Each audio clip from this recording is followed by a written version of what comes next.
Hi అండి. Welcome to Gayatri's kitchen. ఈరోజు వీడియోలో పల్లెటూరు స్టైల్‌లో గోంగూర చికెన్ తయారు చేసి చూపిస్తాను. ఈ గోంగూర చికెన్ కర్రీ చాలా టేస్టీగా ఉంటుందండి. ఈ కర్రీలో గోంగూర టేస్టు చికెన్ పీసెస్‌కి పట్టి పుల్ల పుల్లగా, కమ్మగా, ముక్కలు జ్యూసీగా ఉంటాయి. అలాగే గ్రేవీ కూడా చాలా టేస్టీగా ఉంటుంది. నేను కొత్తగా యూట్యూబ్ ఛానల్ స్టార్ట్ చేశానండి. కొత్తగా చూసేవాళ్ళు నా ఛానల్‌ని ప్లీజ్ సబ్స్క్రైబ్ చేయండి. అలాగే ఈ ప్రాసెస్ చూద్దాం పదండి. ముందుగా ఒక కేజీ చికెన్ అండి. కేజీ చికెన్ తీసుకున్నాను. ఈ కేజీ చికెన్‌ని మంచిగా ఉప్పు, పసుపు వేసి క్లీన్ చేసి పెట్టుకోవాలి. తర్వాత దీంట్లోకి క్లీన్ చేసి పెట్టుకున్న చికెన్‌లోకి ఒక స్పూను అల్లం వెల్లుల్లి పేస్టు, అదేవిధంగా పసుపు వేసి ఇలా మంచిగా కలిపి పక్కన పెట్టుకోవాలి. ఇప్పుడు స్టవ్ వెలిగించుకొని స్టవ్ పై ఒక ప్యాన్ పెట్టుకొని ప్యాన్ వేడెక్కిన తర్వాత ఒక 3 స్పూన్ల పెద్ద స్పూన్ల ఆయిల్ వేసుకోవాలి. ఆయిల్ వేడెక్కిన తర్వాత దీంట్లోకి కొంచెము జీలకర్ర, అలాగే హోల్ గరం మసాలా అండి. ఒక 2 లవంగాలు, ఒక ఇలాచి, కొంచెం షాజీరా, అదేవిధంగా దాల్చిన చెక్క ముక్క వేసుకొని మంచిగా ఫ్రై అయిన తర్వాత కట్ చేసి పెట్టుకున్న పెద్ద సైజు ఉల్లిగడ్డ అండి కట్ చేసి పెట్టుకోండి. కట్ చేసి పెట్టుకున్న ముక్కలు, అదేవిధంగా కొంచెం చీల్చి పెట్టుకున్న పచ్చిమిర్చి చీలికలు వేసుకొని కొంచెం మంచిగా ఫ్రై చేసుకోవాలి. ఇలా ఫ్రై చేసుకునేటప్పుడే కొంచెం ఉప్పు, అదేవిధంగా కొంచెం 2 స్పూన్ల అల్లం వెల్లుల్లి పేస్ట్, పసుపు వేసుకోండి. అలాగే కరివేపాకు కూడా వేసుకొని అంతా మంచిగా ఫ్రై చేసుకోండి. ఈ ఆనియన్స్ మంచిగా ఫ్రై అయిన తర్వాత కట్ చేసి పెట్టుకున్న 2 టమాటాలు, మీడియం సైజ్ టమాటాలు కట్ చేసి పెట్టుకున్నవి వేసుకొని మూత పెట్టి మగ్గించుకోండి. ఇలా మగ్గిన తర్వాత దీంట్లోకి మనము ముందుగా కలిపెట్టుకున్న చికెన్ ఉంది కదా! ఆ చికెన్ వేసుకొని అంతా మంచిగా కలుపుకోండి. ఆ పోపంతా చికెన్ ముక్కలకు పట్టే విధంగా, ఆయిల్ అంతా పట్టే విధంగా కలిపి పెట్టుకోవాలి. ఇలా కలుపుకునేటప్పుడే ఒక స్పూన్ ఉప్పు యాడ్ చేసుకొని కలుపుకోండి. ఇలా కలుపుకోవడం వల్ల చికెన్‌లో ఉన్న వాటర్ అంతా వస్తుందనమాట. మూత పెట్టి ఒక 5, 10 నిమిషాల వరకు మగ్గించుకోండి సిమ్‌లో పెట్టి.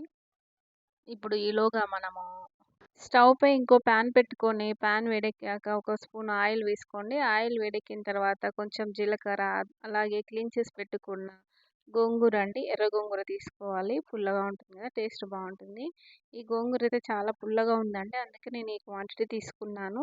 పులుపుని బట్టి తగ్గట్టు మీరు కేజీకి ఎంత ఏసుకోవాలనేది వేసుకోండి. ఇప్పుడు దీంట్లోకి కట్ చేసి పెట్టుకున్న పచ్చిమిర్చి చీలికలు వేసుకొని ఒక 2 నిమిషాల పాటు మగ్గించుకోవాలి. అప్పుడు గోంగూర అంతా దగ్గరగా వస్తుంది. దీంట్లోకి కొంచెము అలాగే పసుపు, కొంచెం ఉప్పు వేసుకొని మూత పెట్టి ఒక 5 నిమిషాల పాటు మగ్గించుకోండి. గోంగూర ఉడికిపోతుంది. ఈలోగా మనం చికెన్ చూద్దామండి. ఈలోగా చికెన్‌లోని వాటర్ అంతా ఇంకిపోతుంది. ఇలా ఉంటుంది. ఇప్పుడు దీంట్లోకి 3 స్పూన్ల కారం వేసుకోండి. అంటే గోంగూర చికెన్ కదా! 3 లేదా 4 స్పూన్లు పడుతుంది. అంటే స్పైసీని బట్టి వేసుకోండి. కారం స్పైసీని బట్టి వేసుకొని అంతా మంచిగా కలుపుకోండి. ఈ కారం అంతా ముక్కలకు పట్టే విధంగా అంతా మంచిగా కలుపుకొని 2 నిమిషాల పాటు మగ్గించుకోవాలి. ఇలా మగ్గిన తర్వాత దీంట్లోకి మనం ముందుగా ఉడికించి పెట్టుకున్న గోంగూర ఉంది కదండీ! ఈ గోంగూరను కూడా వేసి అంతా మంచిగా కలుపుకోవాలి. ఈ గోంగూర పులుపు అంటే ఈ గోంగూర అంతా ముక్కలకు పట్టే విధంగా ఒకసారి మంచిగా కలుపుకోండి. ఇలా కలుపుకున్న తర్వాత మూత పెట్టి ఒక 2 నిమిషాల పాటు మగ్గించుకోండి. 2 నిమిషాల తర్వాత మూత తీసి దీంట్లోకి సరిపడా వాటర్ అండి. గ్రేవీ ఎంత కావాలనే దాన్ని బట్టి వాటర్ వేసుకోండి. ముక్క మునిగే వరకు వేసుకుంటే సరిపోతుంది.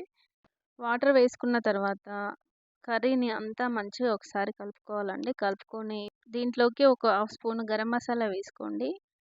గరం మసాలా వేసుకోండి. అదేవిధంగా 2 స్పూన్ల ధనియాల పొడి కూడా యాడ్ చేసుకోండి. 2 స్పూన్ల ధనియాల పొడి వేసుకొని అంతా మంచిగా కలుపుకోవాలి. ఈ గ్రేవీ అంతా కలిసే విధంగా మంచిగా కలుపుకోండి. ఇలా కలుపుకున్న తర్వాత మూత పెట్టి ఒక 5-10 నిమిషాలండి స్టవ్ సిమ్‌లో పెట్టి ఉడికించుకోండి. ఇప్పుడు మూత తీసి చూస్తే ఇప్పుడు ఆయిల్ తేలుతుంది. ఇప్పుడు దీంట్లోకి మనము ఫ్రెష్‌గా కరివేపాకు వేసుకోవాలండి. అంతేనండి.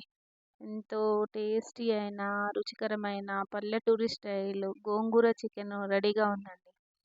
ఈ ఈ కర్రీలో గ్రేవీ మాత్రం సూపర్ టేస్ట్ ఉంటదండి. అలాగే ముక్క కూడా చాలా టేస్టీగా ఉంటది. మీరు ఖచ్చితంగా ఈ రెసిపీని ఒకసారి ట్రై చేయండి. నిజంగా బాలేకపోతే బాలేదని కూడా కామెంట్ చేయండి. నిజంగా ఎందుకు అలా చెప్తున్నానంటే చాలా బావుందండి. పీసెస్ బావున్నాయి. గ్రేవీ కూడా చాలా బావుంది. ఇప్పుడు ఈ కర్రీని సర్వింగ్ బౌల్‌లోకి తీసుకొని సర్వ్ చేసుకోవడమేనండి.